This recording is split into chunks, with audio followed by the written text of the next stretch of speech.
Hello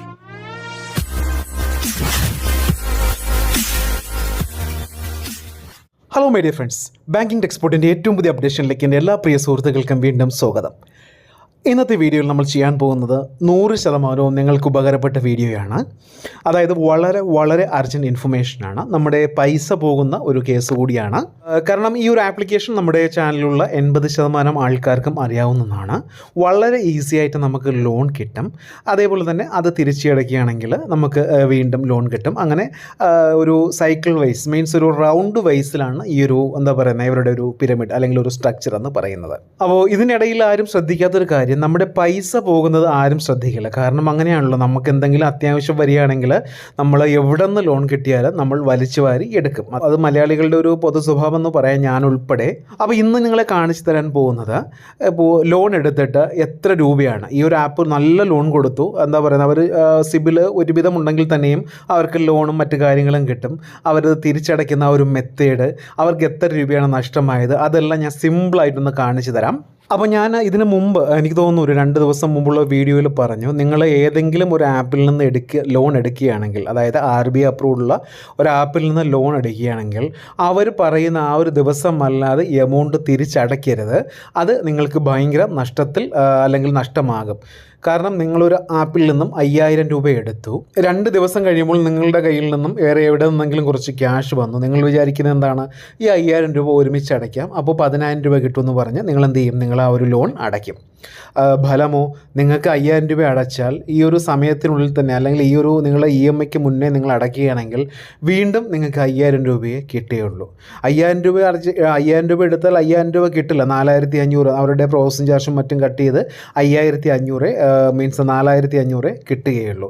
അപ്പോൾ ഒരിക്കൽ കൂടി ഞാൻ പറയുകയാണ്, ആ സമയത്തിനുള്ളിൽ തന്നെ നിങ്ങൾ പൈസ അടയ്ക്കുക. അല്ലാതെ നിങ്ങൾ വാരി വലിച്ച് പെട്ടെന്ന് കിട്ടുമെന്ന് പറഞ്ഞ് അടയ്ക്കരുത്. പിന്നെ കുറച്ച് ആൾക്കാർക്ക് ഞാൻ പറഞ്ഞല്ലോ, സിബിലും ഇങ്ങനെ ഒരു ഇഷ്യൂ വന്നിട്ടുണ്ട്.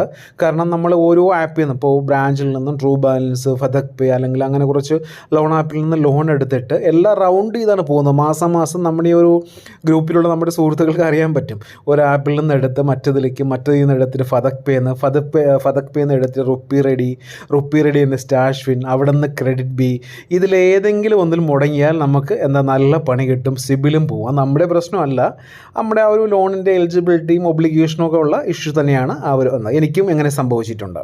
അപ്പോൾ ആ ഒരു ഉദാഹരണം കൂടി നിങ്ങളെ കാണിച്ചു തരാണ്. നമ്മുടെ ഒരു സബ്സ്ക്രൈബർ എടുത്ത ലോണാണ് ഈ കാണിച്ചിരിക്കുന്നത്. അപ്പോൾ അദ്ദേഹത്തിന് ഫെബ്രുവരി 10 2/20 7316 രൂപ എടുത്തു. ഫെബ്രുവരി 11 4/20 അദ്ദേഹം തിരിച്ചടച്ചു. ഓക്കെ, അതിനുശേഷം നിങ്ങൾക്ക് ഇവിടെ കാണാം, ഫെബ്രുവരി 11 അദ്ദേഹം കൂടുതൽ കിട്ടുമെന്ന് പറഞ്ഞ് എടുത്തതാണ്. വീണ്ടും പഴയ എമൗണ്ടാണ് കിട്ടിയത്, 7316 രൂപയെ കിട്ടിയിട്ടുള്ളൂ. ഓക്കെ, പിന്നെ അദ്ദേഹം അതും തിരിച്ചടച്ചു, അത് 8000 രൂപ തിരിച്ചടച്ചു. അതിനുശേഷം അദ്ദേഹം വീണ്ടും കിട്ടിയത് അദ്ദേഹത്തിന് 9145 രൂപയാണ്. ഇത് 10000 കിട്ടിയപ്പോഴാണ് കട്ടിങ് എല്ലാം കഴിഞ്ഞിട്ട് അദ്ദേഹത്തിന് 9145 കിട്ടിയത്. അതിനുശേഷം അദ്ദേഹം അടച്ചത് 9385 രൂപയാണ്. അതിനുശേഷം അദ്ദേഹം കിട്ടുമെന്ന് പറഞ്ഞ് വീണ്ടും അത് അടച്ചു. അതിനുശേഷം അദ്ദേഹത്തിന് കിട്ടിയത് ഫെബ്രുവരി 3 ലാസ്റ്റ് കിട്ടിയത് 7316 രൂപയാണ് ഇവിടെ കിട്ടിയത്. അപ്പോൾ ഇദ്ദേഹത്തിന് നഷ്ടം വന്ന എത്ര രൂപയാണെന്ന് നമുക്ക് നോക്കാം, ചെറുതായിട്ട് നോക്കാം. ഈ ലോൺ ഡിസ്ബേഴ്സ്മെൻറ്റ് 7316 നമുക്ക് 8000 അപ്ലൈ ചെയ്യുന്ന സമയത്താണ് 7316 രൂപ കിട്ടുന്നത്. തിരിച്ചടയ്ക്കേണ്ടി വരുന്നത് ഏകദേശം 8200 തിരിച്ചടയ്ക്കേണ്ടി വന്നു. അപ്പോൾ ഏകദേശം 1000 രൂപയോളം അവിടെ അദ്ദേഹത്തിന് ഷോർട്ട് വന്നു. 1000, അതുപോലെ തന്നെ രണ്ടാമത് അടച്ച സമയത്ത് വീണ്ടും 1000, 1200, 2200, 3200, ഏകദേശം 4000, 5000 രൂപ. അതായത് ഫെബ്രുവരി 10 മുതൽ ഫെബ്രുവരി 13 വരെ അദ്ദേഹത്തിൻ്റെ കയ്യിൽ നിന്നും വെറുതെ പലിശയ്ക്ക് വേണ്ടി പോയ എമൗണ്ട് 5000 രൂപയാണ്. അപ്പോൾ ഇത് ദയവീത് സൂക്ഷിക്കുക. ഇത് ഒരു നമ്മുടെ കയ്യിൽ നിന്ന് പിടിച്ചു വാങ്ങുന്ന, അതായത് മോഷ്ടിക്കുന്ന അതേ നിലപാട് തന്നെയാണ്. നമുക്കിതൊന്നും ചെയ്യാൻ പറ്റില്ല, കാരണം ലീഗലി പോകുന്ന ആപ്ലിക്കേഷൻ തന്നെയാണ് ബ്രാഞ്ച്. അപ്പോൾ അവർ അവരുടെ പ്രൊസീജിയേഴ്സും കാര്യങ്ങളും എല്ലാം നമ്മളോട് പറഞ്ഞു തന്നെയാണ് നമുക്ക് ലോൺ തരുന്നത്. മറ്റുള്ള ആപ്പുകളെ അപേക്ഷിച്ച് നോക്കുമ്പോൾ ബ്രാഞ്ച് നല്ല രീതിയിൽ ലോൺ തരും.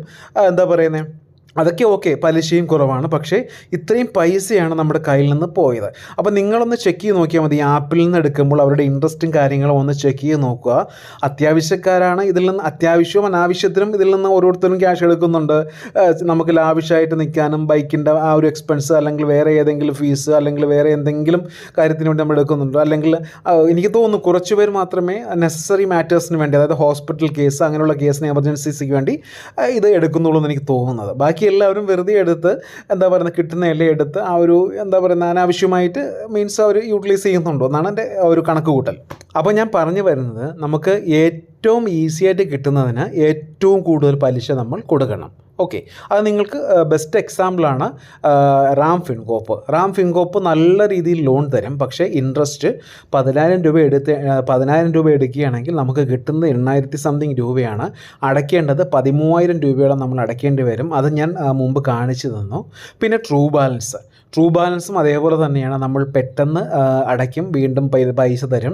അപ്പോൾ ഇവരുടെ എല്ലാ ഉദ്ദേശം നമ്മളെ വളർത്താനല്ല, അവരുടെ കമ്പനി വളരാനാണ് അവർ ഉദ്ദേശിക്കുന്നത്. മനസ്സിലായല്ലേ? നമുക്കാരും ഫ്രീ ആയിട്ടൊന്നും പൈസ തരില്ല, ക്യാഷോ പൈസയോ ഒന്നും തരില്ല.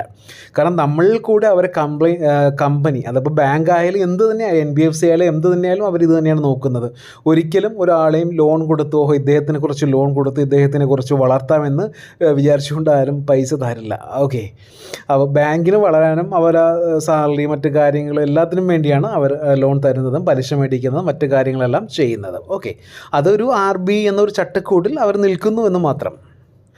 അപ്പോൾ ഞാൻ പറഞ്ഞു വന്ന പൊതുവായ കാര്യം, നിങ്ങൾ ഇതിൽ നിന്നൊക്കെ പൈസ എടുക്കുന്നെങ്കിൽ വളരെ ആവശ്യത്തിന് മാത്രം പൈസ എടുക്കുക. ഞാൻ ലിങ്ക് ഡിസ്ക്രിപ്ഷനിൽ തന്നെ കൊടുത്തിരിക്കാം. അനാവശ്യമായി ഇതിൽ നിന്നും ആരും പൈസ എടുക്കരുത്. കാരണം ഒരുപാട് പേരെന്നെ വിളിച്ചത് കൊണ്ട് മാത്രമാണ് ഈ ഒരു കാര്യം ഞാൻ പറഞ്ഞത്. നിങ്ങളുടെ കയ്യിൽ നിന്ന് ഈ പലിശ കൊടുക്കുമ്പോൾ ഈ ക്യാഷ് പോകുന്നത് നിങ്ങൾ അറിയില്ല. അതുകൊണ്ടാണ് ഞാൻ ഇവിടെ ചെയ്തത്.